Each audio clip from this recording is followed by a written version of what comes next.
Hey everyone, Miss GoElectric here at the 2025 EV Charging Summit and Expo. I have been walking around and seeing a lot of really cool technology, software and hardware, but this caught my eye stopping here at the AK Power Solutions booth because this is something I haven't quite seen yet. And I have Shankar Mukherjee with me here, and he's the one at the helm at the company. And I'm really excited to get to learn a little bit more of what you have going on here.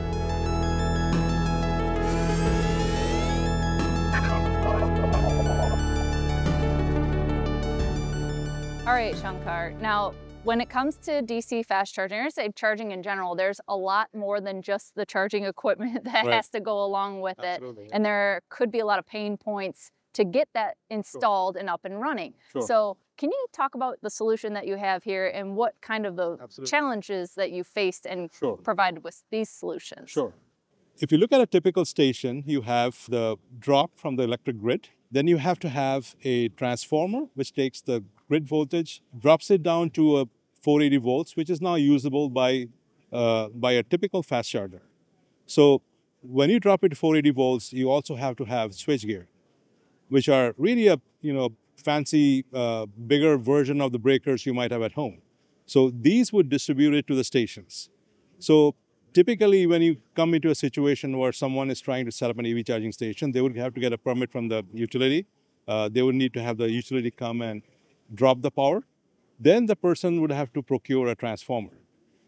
Typical lead times for transformers are in the market is about, let's say, 18 months to 2 years. Then the next step, they would have to procure a switchgear. By the time you procure a transformer and switchgear and get it to the station, you're looking at 2 years. So that's no revenue for the charging provider.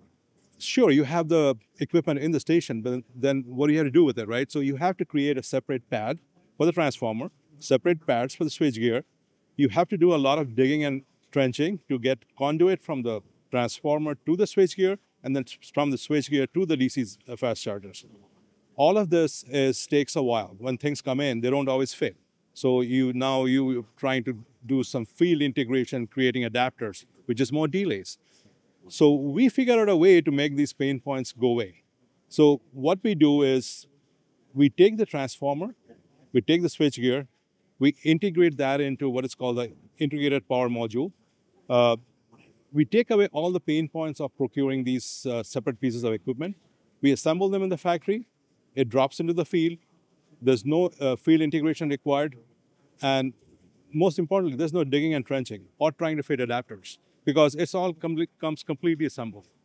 We provide these plug-and-play integrated solutions in 24 to 28 weeks, which is a fraction of the time that you would have to need if you were to go procure each of these things separately in what is called the stick and build approach versus our more integrated solutions approach. So this sounds very much like a prefabrication. You're already getting all the equipment that you need all in one unit. Absolutely. On a concrete slab and then delivering it right to the site so that they can just plug and play. So is it as simple as that? They can just connect it up to the utility and then connect it up to the dispensers? Yeah, typically we require the customer to have only one pad with the utility feed coming through it. So we would ship it fully assembled. They would drop it on the pad, connect the utility, connect the charging side of it, and you're up and running. Technically, you could do it in a day. So when we talk about a unit like this, what are the limitations as far as, say, how many EV chargers and what kind of power rating can you support? So that is a floating question. So we configure these units to the station's charging needs. So if it's it could start anywhere from 500 kilowatts going all the way up to, I don't know, high power stations at 10 megawatts or so. So we could design these units. We go from 500 kVA all the way up to, let's say, 5 megawatts. And the reason I limited that is because that is the maximum that you can ship fully assembled on a flatbed. That's because we do not want to do any integration in the field. Now, as you go up in power, we create these solutions modular enough that you could daisy chain one unit to the other, to the other, to the other. So that's how you scale up. Okay, so if you wanted to get all the way up to that 5 megawatt, not only would it be dependent on the equipment that you would decide to put in the unit itself, but then also connecting a bunch of them together in order to meet your needs. Right. Now, what are you seeing so far? Because you have some in the market, but what are you seeing so far as becoming like the most popular configuration as far as power needs? Yeah, so that varies because you have these commercial car charging stations, which could be small, which could be big. Typical gas stations are 2 or 3 chargers. So we do not play in there because this solution would be an overkill for that. Where we typically play is, and where most of our installs are more in the heavy, I would say heavy side of charging, which is medium duty trucks, light heavy duty trucks, fleets. That's where we provide the most value because then you have a lot of chargers and a lot of power needed. The customer is willing to own the infrastructure versus trying to get the utility to provide a transformer. Versus a small charging station where they will be dependent on the utility to provide the transformer. And then they don't really care what time the transformers come in. Now, how did you come up with this idea that it should be an all-in-one solution? What was the aha moment in how AK Power Solutions came about? Yeah, so as we were going out in the field, and I went into a lot of different charging stations, a lot of different sites, just watched them, trying to talk to them, understood their pain points, trying to see how long it takes to get a transformer. What happens when things come in the field and don't fit? What happens when you have delays in procurement of these units? What happens in the whole procurement process, trying to procure one from each unit from a different supplier? What happens in terms of complexities of project management? So I looked at it and said, this doesn't make sense. We could, make this thing much more easy and so much less complex for the customer. So that's where we started kind of brainstorming, and then we came up with the solution to say, hey, why don't we package it all into one unit? And that's where the whole genesis of the idea came about. What can customers expect as like a baseline? And then are there any additional add-ons that you would suggest depending on each location? Right. So that actually depends on the size of the station. So our smallest units start at 500 kVA, which is in DC terms fairly close to about 700 kilowatts.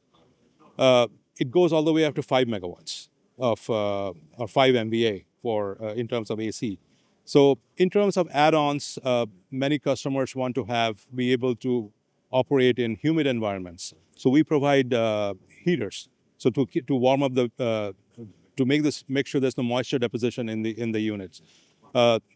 Some customers want to make sure that we have surge protection, so we can add surge protectors in there.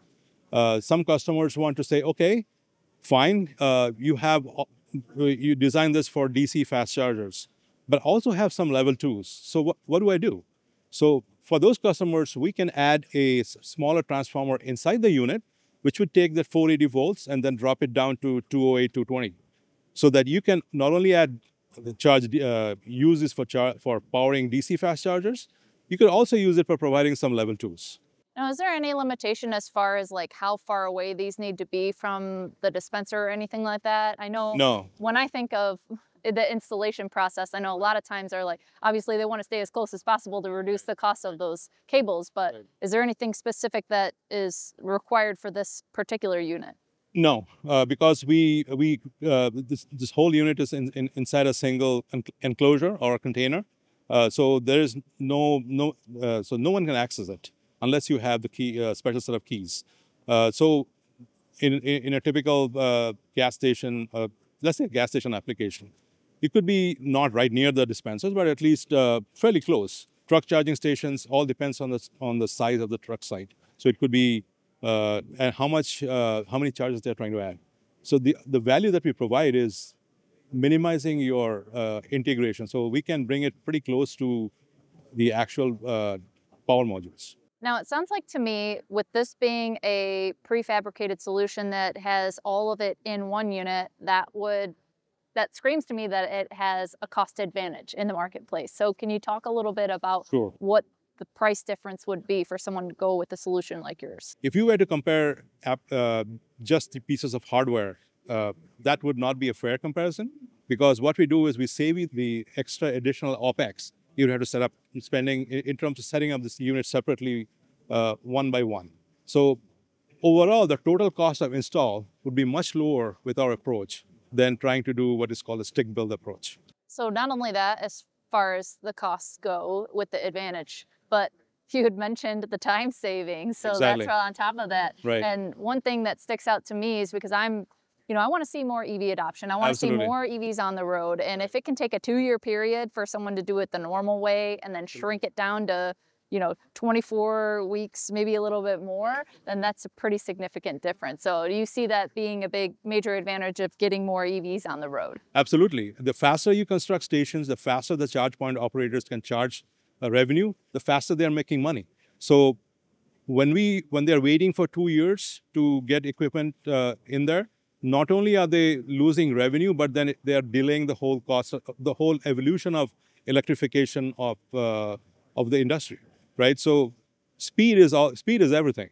Speed and ease of integration. So that's where we can provide value. Now, of course, I have stopped by your booth. I have not seen AK Power Solutions before, though. So where are you guys based? So we are based out of Roanoke, Virginia. We are actually a sister company of Virginia Transformer. Our CEO is also the CEO and the owner of both companies. So what do you do exactly in Roanoke? What is there? So in Roanoke, we have our corporate headquarters. We also have a engineering center, and we also have a manufacturing assembly center where we assemble those units. So you mentioned that you manufacture them there at that Roanoke facility. So are there some incentives that you guys can collect based on building them there?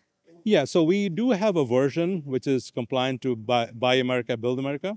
So depending on the applications, for some customers, cost is more important, and lead time is more important. Other customers are more dependent on incentives. So then for those customers, then the lead times will be longer because we have to do a lot of building here. But then we do have a version like that which would get them the incentives. So you're making this solution, but I see your name says AK Power Solutions. So there's got to be multiple that are coming in the pipeline. Can you speak a little bit on what you guys have planned moving forward? I can't talk about it, it's top secret, but you're going to see something really completely different at the ACT Expo. And then we're going to actually be launching that product early 2026. So that would probably revolutionize the way we do power at a site, especially for DC fast charging as well as for megawatt charging. Now, if people want to learn more about what you guys are doing and contact you, how do they do that? Yeah, so we have a website, www.akpowers.com. They can go to the website and then we will route the inquiry to the right salesperson. Okay, well, wonderful. Well, thank you so much for spending some time with us today. And it's very interesting to see that someone is coming up with some solutions and solving some problems to get more EVs on the road a lot quicker. So thank you for that. Thank you, Ms. GoElectric. Really very excited to actually having met you and then had a great conversation. Well, thank you guys so much for watching this latest video with In Charge. And until next time, drive, fly, ride. Go Electric. Go Electric!